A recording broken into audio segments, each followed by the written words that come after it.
When did you first grow curious about the paranormal? Dare you dig deeper? You are listening to House of Asher.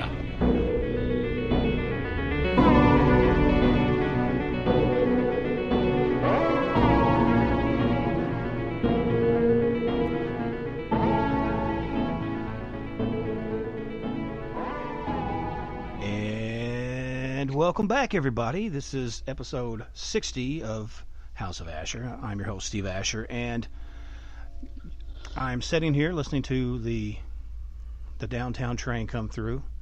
It's I don't know what it is. It loves my show. It's sort of a kind of a camera hog, or an odd, I guess, a mic hog. Anyway, you may not hear it, but a lot of people kind of go, "Is that a train?" I'm like, "Yeah, it's a train, man. I don't want to tell you." If I was in Memphis, you'd hear gunshots. If you're in Western Kentucky, you're going to hear a train. That's just the nature of it. But anyway, I want to welcome everybody to the show. And as usual, I ramble. But I will be getting to our guest. And it's extremely cool to have this gentleman on. Similar backgrounds, kind of into music, kind of grew up in wrestling. Was, kind of walked along the straight edge path, more or less. And kind of met this fella throughout the internet, as most of the people, guests and friends that I've made have come through. And I want him to just introduce himself and explain who he is and what he does and the magic that is Mr. Jim Perry. Jim, welcome to the show. Thank you so much for having me on, man. How do I describe myself? I guess I'm a man of many hats.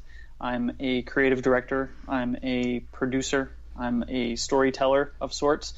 I'm a real sojourner.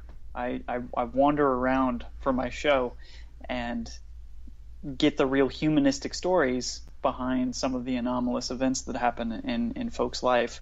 And I think he summed it up well. We have a lot in common. And when I went down to Western Kentucky to spend some time with you and your beautiful family, we certainly shared, sort of a brother-like bond down there with a lot of our interests and our pasts and our future goals, etc. So it's just really great to be on the show, and congratulations on number 60, my friend. That's awesome. Thank you. Like I said, it's really again, I never expected it to go this far. It's one of these deals. I'm trying to remember who it was. It may have been Richard Pryor. He was talking about, says, I'm up here and I'm doing these shows, and that's my cultural references are from like the 70s. So there he is, Richard Pryor, and he says, I'm sitting here and making movies, and I'm waiting for somebody to come in and go, sir, you need to leave. I was like, you figured me out. Okay, yeah, I'm not supposed to be here, but as long as they keep letting me put out shows, man, I'm going to keep rolling with it. So there it is. But so anyway, I knew that you'd come down and plug your show, man. That's like I said, this is very open, very loose. Let's talk about your show. Yeah, my show is called Euphomet. People can find it at euphomet.com or essentially anywhere where podcasts are. It's spelled EUPHOMET.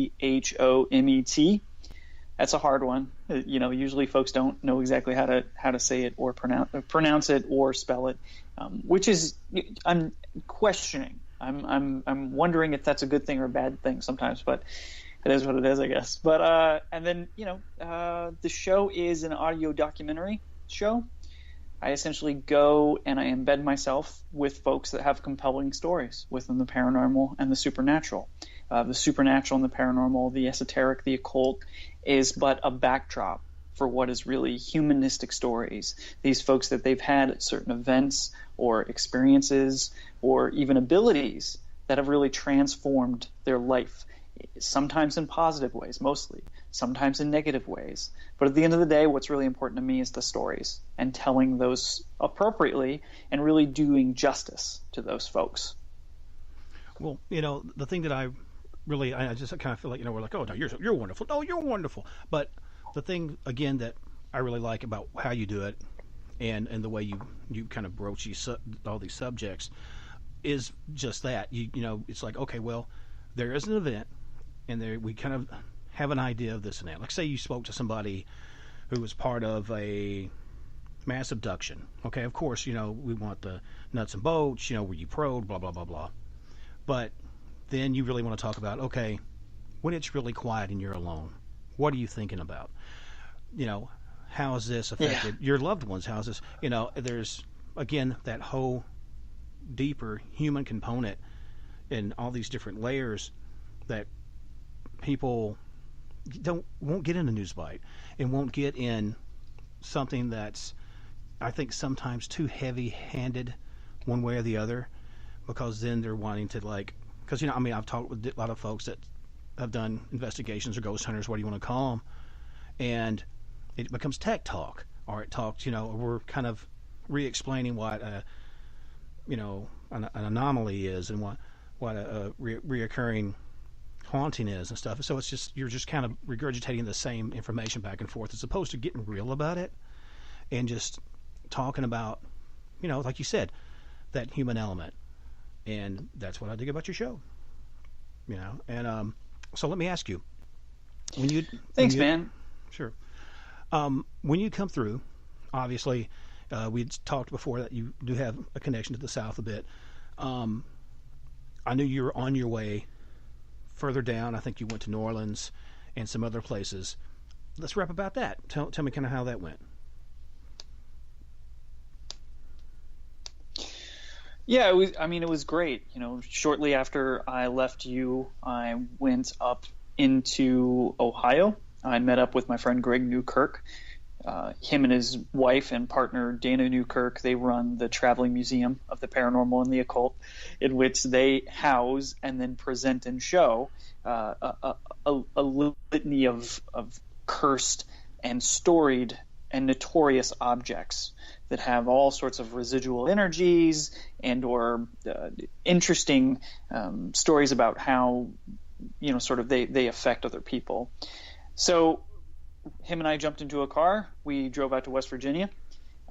There we went to this small town in a holler, and essentially broke bread with this guy Wes, who it's interesting. The story that we were tackling and we were presenting with Wes was one of essentially maybe like a spirit guide that was with him when he was a child, that had instructed him and taught him a lot of things as he was growing up.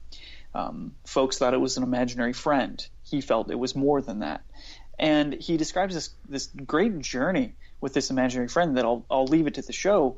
But essentially, we're standing there, the third floor of what was a haunted hotel that Wesley and his father owned, and realizing that Wesley was a reluctant medium of sorts. So he's in this you can relate to this, I'm sure, Steve, but Wesley was in this small, rural town, this holler in coal country, and he had been sort of like, unlike yourself, who has done very well in sort of presenting and projecting everything that he's passionate about, whether that's, you and music or anything else, and bringing these things to your town and community. Wesley has not had the opportunity to do that very much. He has not sort of put himself out there very much in terms of his abilities or his interest in this sort of thing. Well, it's super scary. So to see him coming to grips, 100%, man. They're still, especially I think, in certain parts of the country and certain parts of the world, there's still such a stigma behind a lot of this phenomenon. And especially if you yourself perhaps possess some sort of abilities, it's a little hard to just sit down at every sort of dinner table with your family and start talking about the ghosts that you see on a nightly basis, right? Without them thinking, what else is going on here? So that's just status quo. That's just norm, right? Sort of culturally. So we're there, and we are starting to experience just this crazy amount of energy, of charged reactions, of this exchange between Wesley and these perceived entities that are walking these dark hallways. And I myself and Greg following him into deeper, darker hallways, into abandoned rooms that sort of have leftover furniture from the turn of the century and beyond. And if you're to take someone and drop them into this place and say, well, this is a haunted hotel, for sure it looked the part. like people would be shaking their head. Yes, this is a haunted hotel, isn't it? Just by sight alone. So, we were basically in a Silent Hill video game at this point, and feeling with this reluctant medium. Also at this location, I think I witnessed my first actual ghostly entity. Wow. So this is after you and I jammed down in Kentucky, and we talked about a lot of this kind of stuff, and we talked about your experience. I think I had one of my own at that point. And I can talk a little bit about that if you want. I can share that story if you want. Absolutely. And it's so funny that it's sort of like talking to somebody, and it's not. I don't know. I'm not exactly sure how to process that, because it's almost like meeting someone from a culture who's like, talking. You're talking about, chocolate chip cookies or something. It's like, what's a chocolate chip cookie? It's like, what? And then, like you said, and then they experience something like that, and it's just sort of like, oh, wow, okay, so this is what you guys were talking about. That had to have been really strange for you, considering how much you interact with people in that life. And then, just now you have that experience. That's got to be trippy. It is very trippy, and it's a huge process to just sort of live through this stuff and be even keeled and be a functioning member of society without letting it completely take over what you're doing and becoming completely obsessed with it. Because you're right, with the amount of experiences that I have, sort of sometimes on a daily basis with folks, going and living out these experiences, going to these haunted locations, dealing with cursed artifacts, anything that you can think of in terms of supernatural, I'm getting involved in. So to go there and not only feel this sort of energy that was, I could describe it as being in my fascia, right? Like the place between my muscle and bone, feeling it supercharged, and something that I've experienced before when being at the Stanley Hotel, for example, an activation, a charged nature to the air quality. I would be interested to know if that was something that maybe folks had experienced, in the prison. But essentially, this went beyond that for the first time. This essentially was the bust of a man, a person, so a ghostly apparition.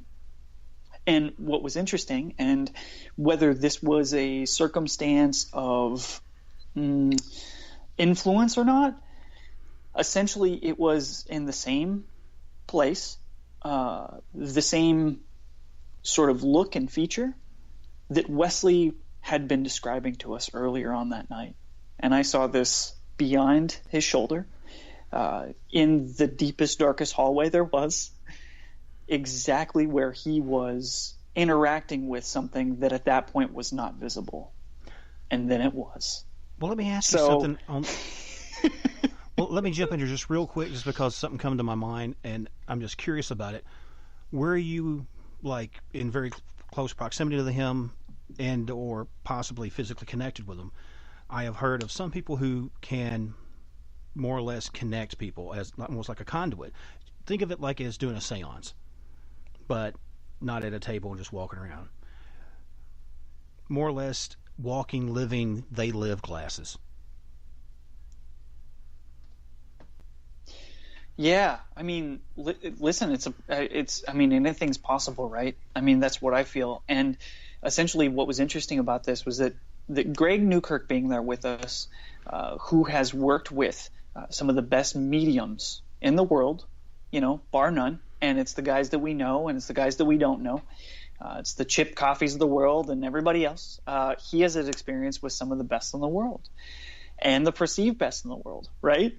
So Greg is standing there and he's starting to interact with Wesley in terms of describing, hey man, like you're showing signs, you're showing an ability to connect essentially and communicate with these entities perhaps that's at a level of some of those guys, and you're expressing yourself in a way that seems so honest, so true that we're having a hard time not believing you. On top of that, starting to experience myself some of that energy being baked through. It's almost as if I wonder if Greg and my presence there in terms of activating his ability to approach this stuff with a more open heart and an open mind, to really engage it finally, which he hadn't done. He hadn't before stood in that room and expressed himself to an empty room, right? He never did the thing where he stood there and he started to talk to whatever he was interpreting, whatever he was seeing. There was never a conversation. So this is the first time there was an actual conversation. So I'm getting chills just talking about it right now, but perhaps you're right, Steve. Perhaps that was, this was a result. Me seeing that was a result of this energy being sort of accepted and then projected upon, myself. Yeah, I mean, there's so many ways you can go with it, and there's so many interpretations of it. I'm sure having people who, like you said, have worked in the presence of a lot of mediums, there's a certain amount of, I don't know if you want to call it like background radiation or psychic energy or whatever. I'm sure a certain amount of that on some level, I would assume, because energy is energy and energy is transferable, possibly due to the fact of, like I said, being in his presence, could have affected him enough, with this other person being effective enough. And if you have a certain amount of ability of your own, all that kind of worked in sort of a trifecta with the high amount of whatever spectral energy or whatever you want to call it there in that location. Maybe it was just a perfect storm. Maybe that made it all happen, and you were just in the right time and the right mindset too, because you are open to that sort of stuff, that it fired up and you had that experience.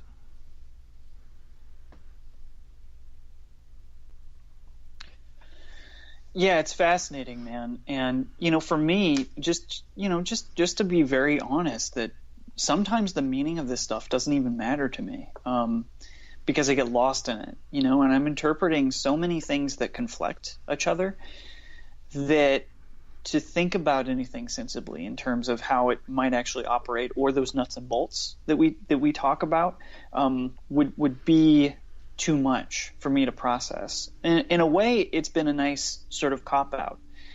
A cop-out in the sense that it's an excuse for me to really focus on the stories and focus on the interaction. And that being said, I'm a fan. I'm a fan of listening to guys like you being able to present, perhaps a reasoning, or perhaps a scenario in which some of this stuff can actually happen in reality, and what's going on there is super fascinating to me. Well, I've talked to a fair amount, and thank you for that. I mean, you know me, I'm bad with compliments, but I've been lucky enough, just again, like yourself, I'm a fan. I'm a fan of this whole genre of entertainment, this whole genre of movies, this whole genre of all this, or I wouldn't do it, because who wants to do that? But in talking with a fair amount of people, be it from satanic priests to mediums to shamans to whatever, a lot of times you have to let go of the thought process, because the way I understand it is that's more of your super ego going, well, I can make sense of this. And sometimes you have to kind of just, it's like you're getting on the slide. Don't grab the slide, you're going to screw it up. Just go down the slide, have the experience, and your mind and your body will know how to cope with it, and it will absorb it a lot better. Sometimes you trip yourself up. Like, you ever try to not fall, and you try to catch yourself, and you actually hurt yourself worse than just going into the fall and rolling with the fall. I would compare it to something like that. And I mean, that's the sort of feedback that I've got, again, from people that I've spoke to, that we overthink it. And sometimes that cheats us out of having these experiences. Talking with a professor not long ago, we were talking about sleep paralysis. And I was speaking to some other people about near-death experiences and out-of-body experiences, which kind of walk the same, are sort of in the same plane, and very similar starts and stops. And a lot of times people will get that kind of tremor feeling and almost feel like they're lifting, and they'll startle themselves awake and stops the experience, good or bad, So I think the fact that you just kind of rode with it, and you're not, obviously you want to know what happened, but again, you can kind of kill the buzz spiritually, as it were. Just roll with it, and maybe it'll happen again. And then the more you go through it, the more it's kind of like, you're going on a ride you like. And then you go, what was that? Okay, I'm going to do that again. And the next time, and the third or fourth time, you're going to go, okay, yeah, this is coming up. And then you know how to traverse, the battlefield, as it were.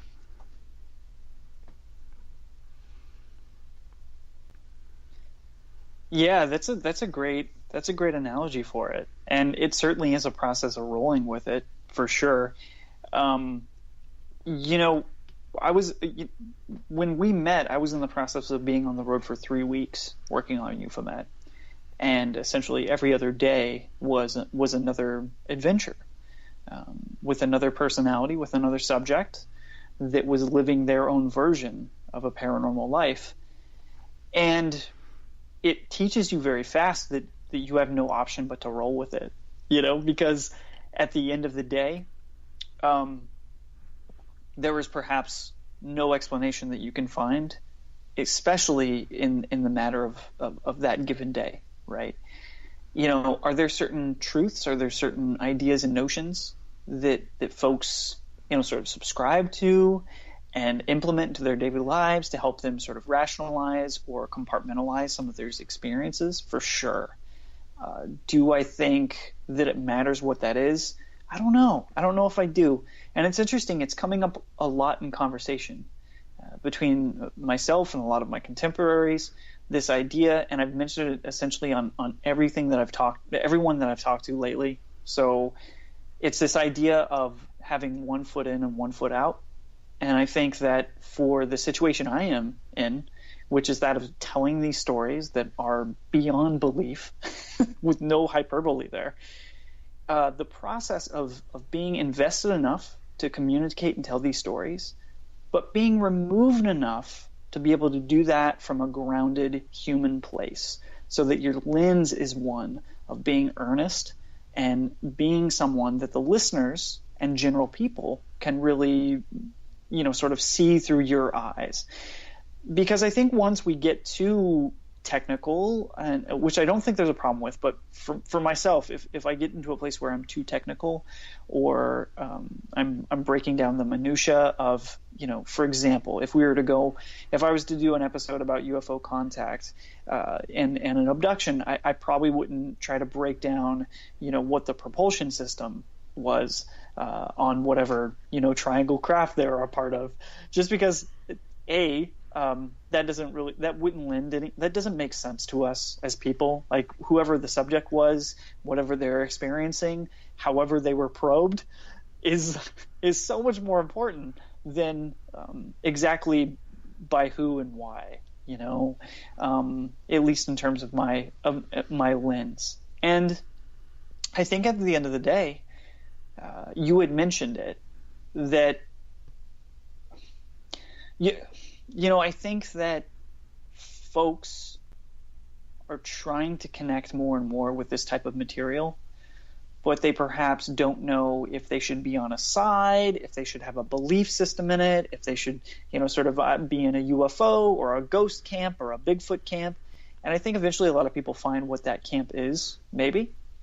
But I don't think you have to be a part of a camp. And I hope that I can impart that on people, that you can really be a generalist in this and just stay curious and wax on about the philosophy of all this as well, because how else are we going to get like sort of a true understanding of what our interpretations are of whatever this is that we can explain? Because at the end of the day, I think that's the closest we can get to a truth. Right. Well, I mean, and that's sort of really is where that fence lies. On one side you have pure researcher, and it's, as humans and through osmosis and dealing with these different things, you certainly absorb a certain amount of the community and of the environment, and that will. You have to be very, very mindful that it doesn't alter your findings. But once you get so far into a thing, you are no longer a researcher; you're a believer, or you are someone in the community. You are now part of the movement, as opposed to someone writing about and observing the movement and the things that happen within. I mean, obviously, you can be part of that community and document it as stringently and as honestly as you can. But obviously, if you can distance yourself enough, which is hard for humans, I mean, how many times have you heard about someone being in whatever community and they end up going native? You always hear about that, like in Vietnam and stuff. That guy's went native. He's blended. He becomes what he studied. I think it's, again, very much human nature, as we talked before. Working in Department of Corrections, you take a 25-year-old veteran of law enforcement, and you have a guy who served in there for 20 or 25 years, put him in a pair of jeans and a t-shirt and have him stand against the wall. Odds are their body postures will be very similar. You grow from each other, and you take a little bit from each other, even if you don't know it. But yeah, see, that's the thing. I could never really, I don't think, jump into like the mindset of a shaman or anything like that, due to the fact that I don't have enough faith in any of that.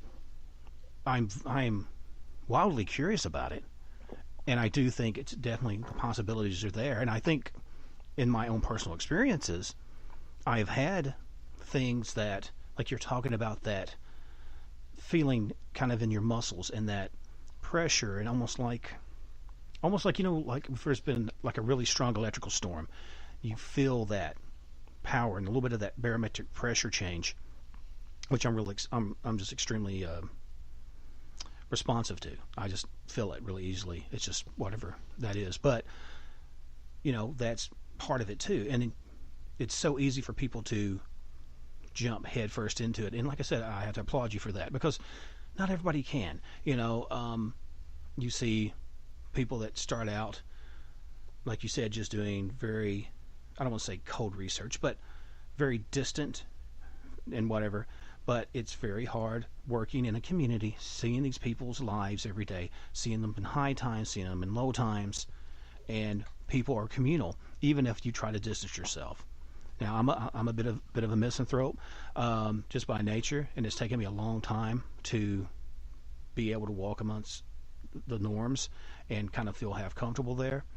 But it will happen, and just again because of how we're wired. And I think to a point, if you're dealing with something that's a spirit or a whatever, for the most part, they're going to be that way too.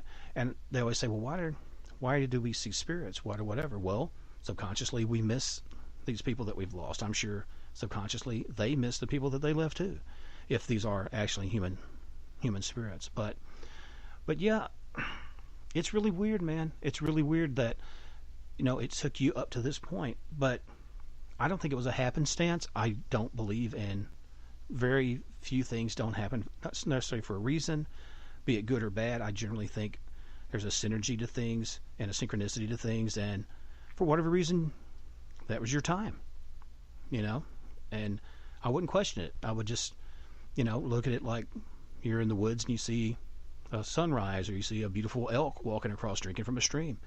You just take it for what it is. Take the moment, take the experience. And now I do sound like a shaman, but take it for what it is. Don't overthink it, and just groove with it. And just enjoy it, and maybe you'll have another chance. So. Yeah, I like that. Just groove with it. I think it was the universe actually helping me out a little bit. It knew that I had some podcast appearances, that I was going to be transitioning into a guest on things. And it was like, we better get this guy some stories. He needs to start talking about some things that actually happened to him.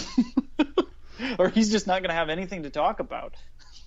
Well, I mean, there is a thing of when you have someone who's bringing you stories that they have zero connection with, like a talking head. It's not that they're just being disingenuous, but it's different when you know somebody from the block or know somebody from a background and go, oh yeah, that dude's actually he's been down in it, and he's actually experienced this, or he's researched this for however long, and he was a part of such and such group that did this and that. Okay, he's got cred. And I think that's probably what they were trying to do, is to really establish you as more of just, not to say that you were this, but, some kid running around with a mic and, yo, man, let's talk, and trying to kind of build your rep, which the people in the community can be very open, and they can be really close-minded though too. I've seen people tear each other apart because, well, they don't subscribe to this belief system. Just like we talked about science and the paranormal and all these different little groups, and religions are very dogmatic because humans are wired that way, and you really have to fight that hardwired.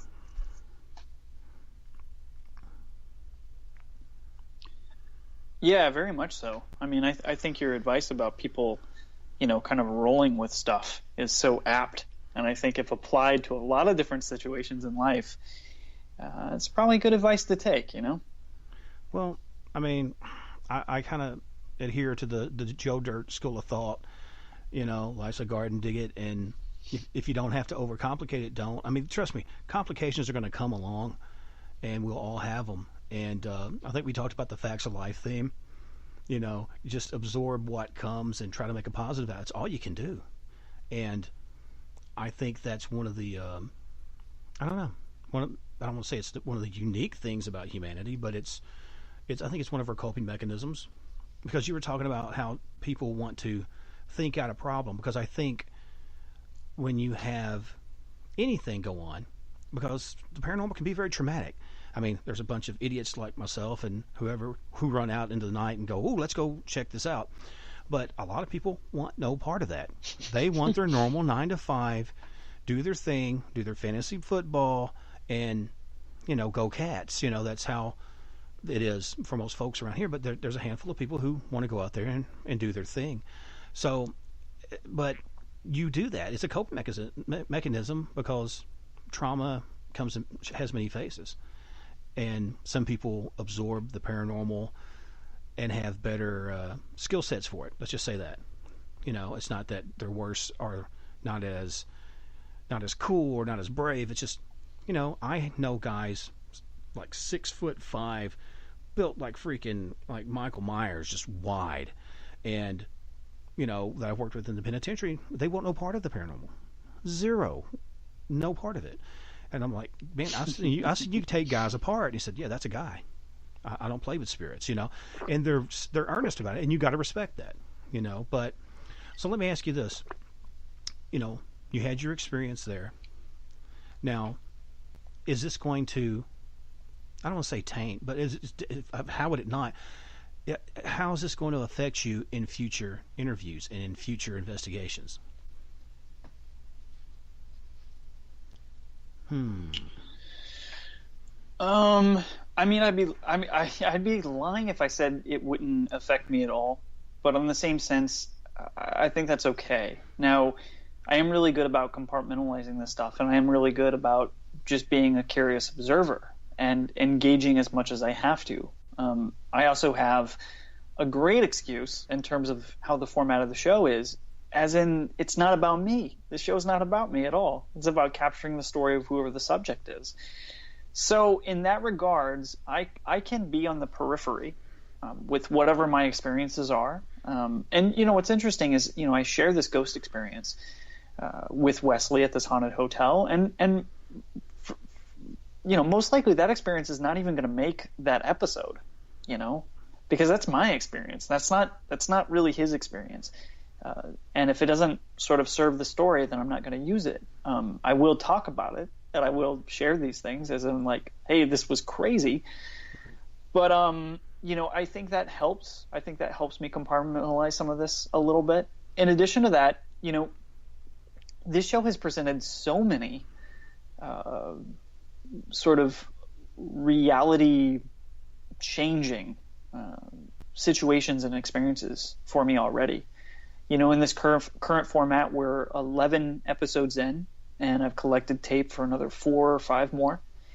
And almost every single taping that occurs, every adventure that I'm on, provides something, and sometimes something similar. I mean, I've had interviews with haunted objects where they have, through EVP, given me clear answers to my questions. I've had seances conducted in haunted hotels that I've been a part of where whatever's on the other side is perhaps saying my name and asking me if I'm recording or not. So on top of that, in terms of some of the synchronicities that I've experienced, it never stops really. It's almost as if, since I've accepted to do this podcast in this way, and I've accepted that I'm going to engage with it in a very emotional and earnest as possible way, that it's accepting that as well and saying, okay, well, let's play. My friend John Tenney, who's been on an episode of the show as well, episode 10, he's a fantastic paranormal researcher and essentially an OG in the field. And he has this idea that he's presented to me and other people in private and in public, that this phenomenon, whatever it is kind of asking us to come out and play sometimes. And it'll take us to a certain point, and then it will say, hey, you want to play? And then you go further down the rabbit hole, and then it keeps leading and leading and leading. And some people lead them to a life of insanity, right? Going native, as you called it. And others just have to know when to say when, and maybe sit out an inning, right. Maybe sit out a season, and be like, coach, let's just chill out. I'm going to go drink some Gatorade and drive off in my, whatever. So, right. That's how I think my perspective is shifting, and I think that's how it's changed how I produce stories, maybe in the sense of where my perspective is coming from. And what that does, I think that allows me to think about things much more broader and with much more of an open heart. And I don't have expectations. I have already essentially been shown that there are things that happen that are outside of norm, that we can't explain, that have happened to me directly. And so now that I know that's really, really a thing, I don't have to try to expect or get proof from anything. I don't have to have proof with anything at all. So. No, I mean, and that to me, okay, it's like, okay, you're talking about you go to the next level, and like you're playing a video game, okay, and you take that level's boss, okay, you've basically done that, okay. By you saying that, I'm going, I don't have to prove anything. That takes it to such a different level, because, of course, when you feel like you have to prove something to somebody, there's a certain amount of ego involved. And not that ego is always a bad thing, but what I mean is once you what's the thing, man? Once you're no longer playing the game, to sound like a Mel Gibson movie, you're a loose cannon, you're doing your own thing.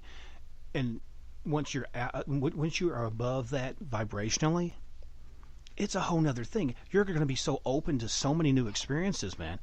They're going to come at you like crazy. I guarantee it. Just for that fact that you're not, I have to have this and that, or I have to get this sort of information, or I have to prove this and that. Why? Why do you got to prove it? Who says that you have to prove anything? Who says any of this is going to be explained to us in this realm or on this plane? Again, we like to think that we can answer everything, and I just don't think we can. It would be great if we can find that, but it's not a have to. I had a guy on recently, a warlock, the last name of Kane, from actually down in New Orleans, and we were talking about magic, and one of the practitioners of magic that other than John D, that I always had a kind of a weird curiosity was with Alice Crowley, and I said, I want to know from your point of view, because I know a lot of people that are very religious think she's the Antichrist and this and that, and I said, where's your head on him?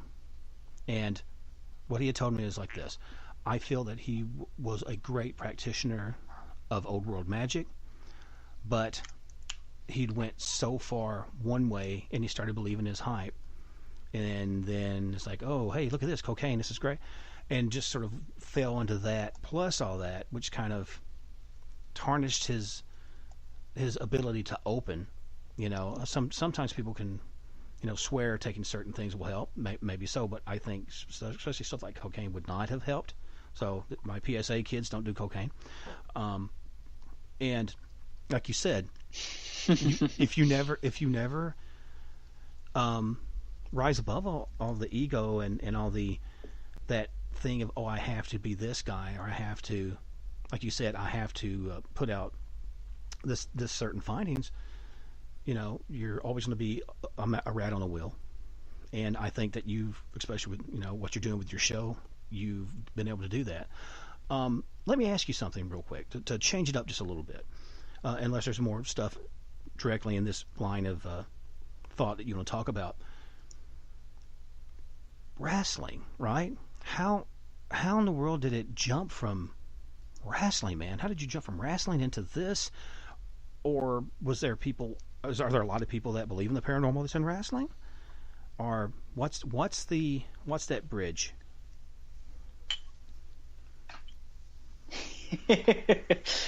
What's interesting is that they, Euphomet and Defy Wrestling, which is the promotion that I started, based in Seattle and Portland, they both sort of kicked off at similar times in my life. Essentially, my career, mostly predominantly before the last several years, was as a creative director for marketing and ad agencies. And so this was creating everything from print ads to commercials to social media campaigns for some really large brands. Essentially, I had done that for several years. I had started getting a little burnt out of the constant rigmarole, the politics, the creative sort of dance that you have to do with your belief system in terms of what you feel comfortable with pitching and developing and getting folks to co-opt and buy into. And so I started to have some real moral qualms with what I was doing in that realm. And I started to explore things that could essentially kind of ease my anxiety that I was having. I was having massive anxiety issues. I went to the ER one time because I was having a panic attack and I thought it was a heart attack. So it was taking a physical and mental and spiritual toll on me at that point. And so at that same time, I started listening heavily to old Art Bell episodes and just letting art just take me deeply into the night. And it's something I've always listened to, right? Paranormal podcasts, reading paranormal books, etc. I've always been a fan and an observer of that genre.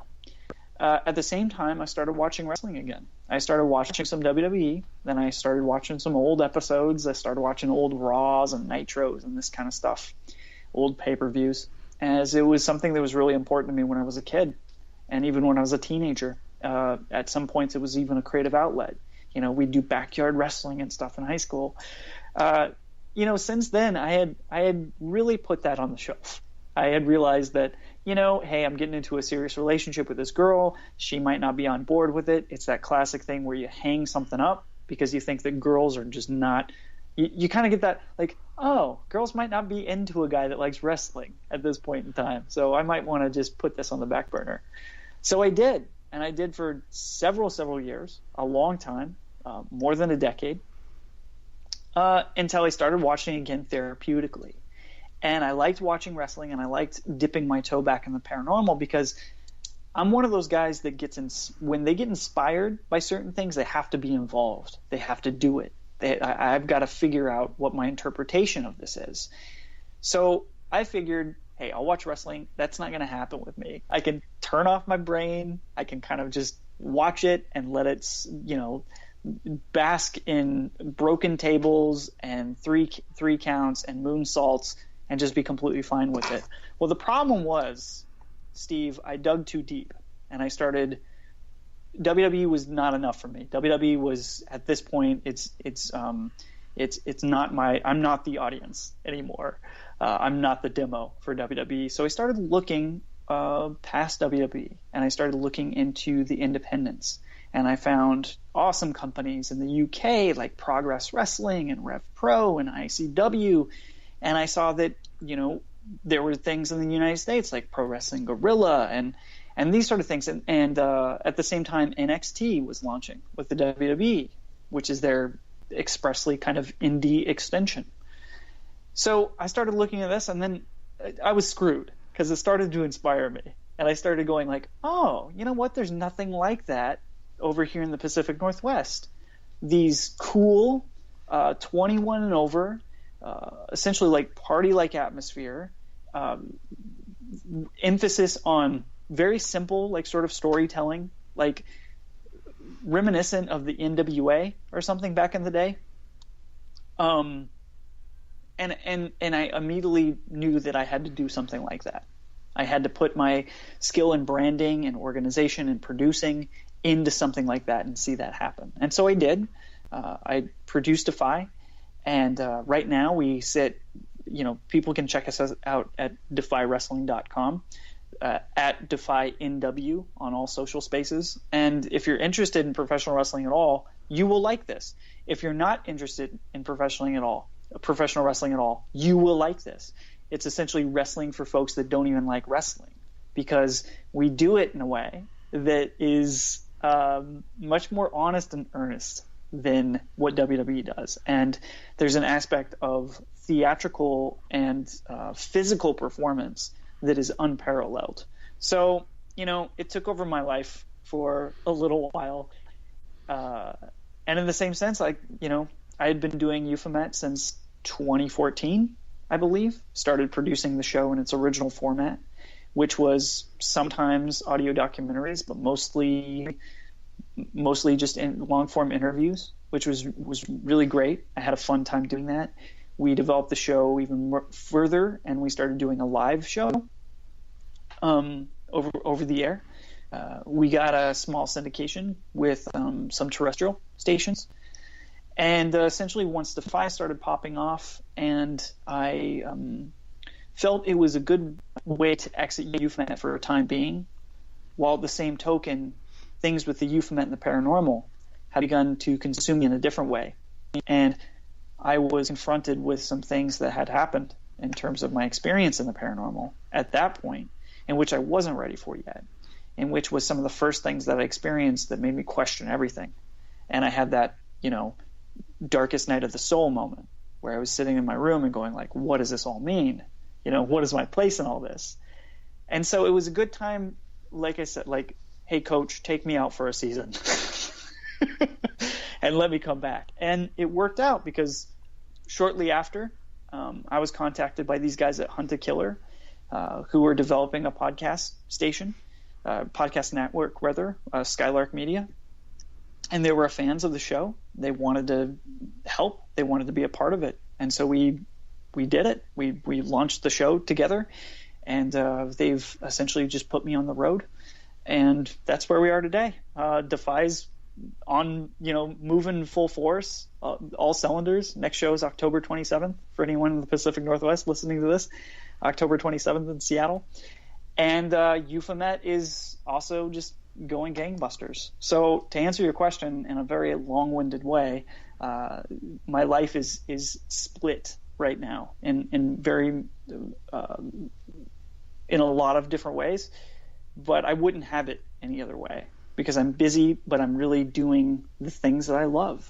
And the things that I love have really, the things that I used to go to support me when the real world was stressing me out, are now the things that are nourishing me, now the things that are paying my bills, now the things that are keeping a roof over me and my wife and my dog's head, right? So I feel so incredibly lucky, but I also know that it took a lot of risks, and it took a lot of uncomfortableness at first to really do it. And sometimes that's exactly what we have to do, though. You have to believe in yourself. You have to believe in the things that you love, and you have to try to do those earnestly and honestly, and put a lot of work into it, so.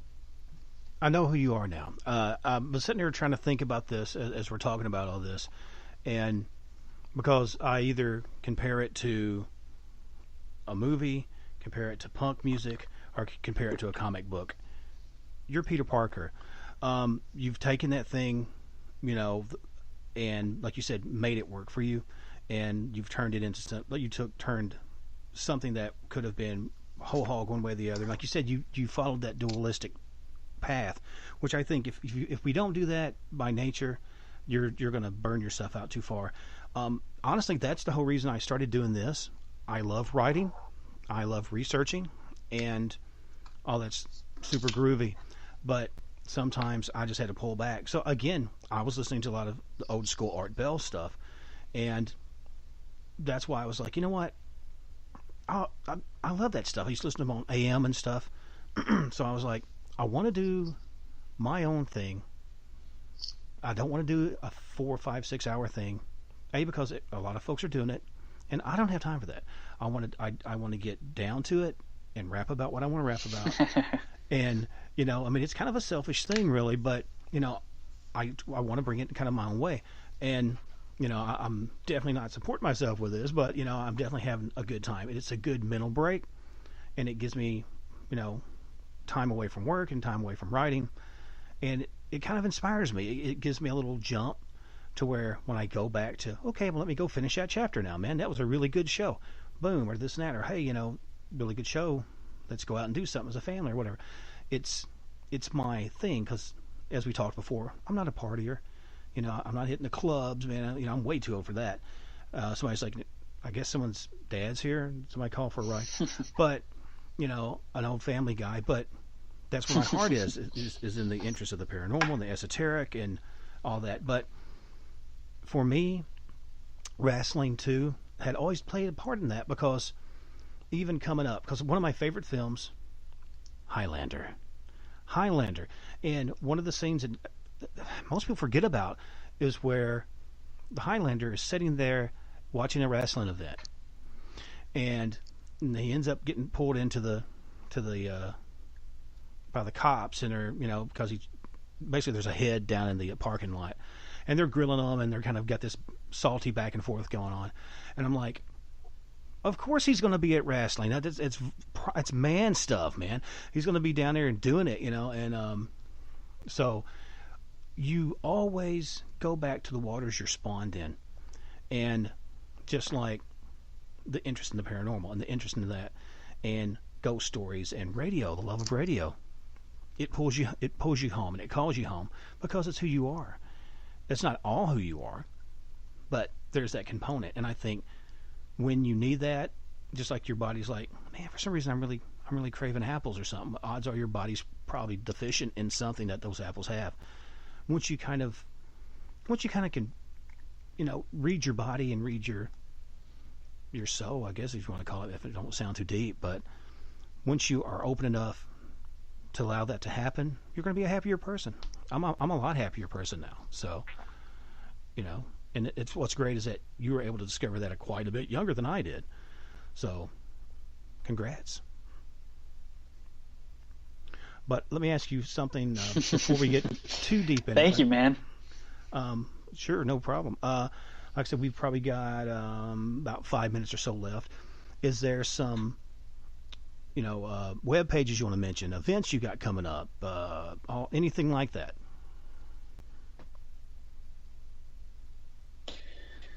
Yeah, so we just dropped a new episode of Euphomet. This, the most recent one has dropped recently, and you can find that on essentially all podcast platforms that are out there. You can also just go to euphomet.com. That'll lead you where you need to go. It's this really fun episode we did with this cultist and oracle, Jin Sodini, where she takes us through her journey in Nepal to circle this sacred mountain, essentially, and the perilous nature of that for both her and the people that she was with. And so it's this very it's like Doctor Strange come to life. It's so fascinating. It's so awesome. So you can find Euphomet stuff in that regard. If you are interested in Defy, you can just look for that at defywrestling.com. Has everything you need. At Defy NW will also get you there. For me personally, which is a filter for all of this stuff essentially, on Twitter you can follow me at It's Jim Perry, and the same with Instagram. And those are we're just gonna keep banging out Euphomet episodes, keep popping them up every 2 weeks, so you can look forward to that for sure. Hey, I mean, and why fix it if it ain't broke, you know? And you know, that's what I tell everybody is that they're like, well, man, what do you want to do? And of course I want to, you know, expand a little bit. I mean, I always jokingly say it's part of my German heritage, I guess. I want to keep marching. I want to do more, as long as it's something that's in the end fun and gratifying. because if it's work, who wants to do that? But like yourself, I want to get out and do more stuff with stories and see all that out and all that. But if it's going to happen, it's going to happen, And so that's what I do. I have fun with it, and if things pop, man, they pop. And if not, I've had a fun ride. Yeah, well, I'm a fan. I'm excited to see what you do next, Steve. And to be honest, I have no clue. I mean, I have a couple of people lined up. We talked about a few of the things I'm going to have, and I'm trying to keep it a little spooky. I didn't want to go too spooky because the last couple of episodes have been pretty dark, touching on like exorcisms and this and that, and I've got a few more coming up about serial killers and stuff. So, like I always tell everybody, I'm always available for children's parties. So.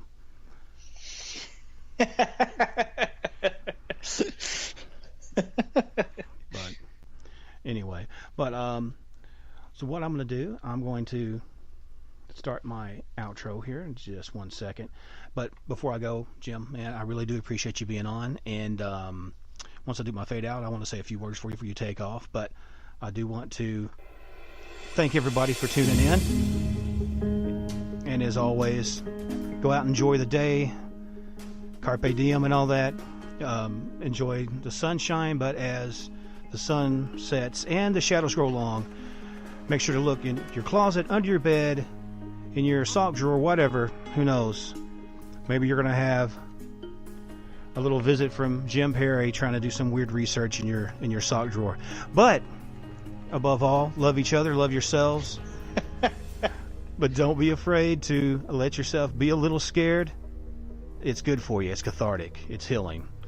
So until next time, stay scared, everybody, and have a good night.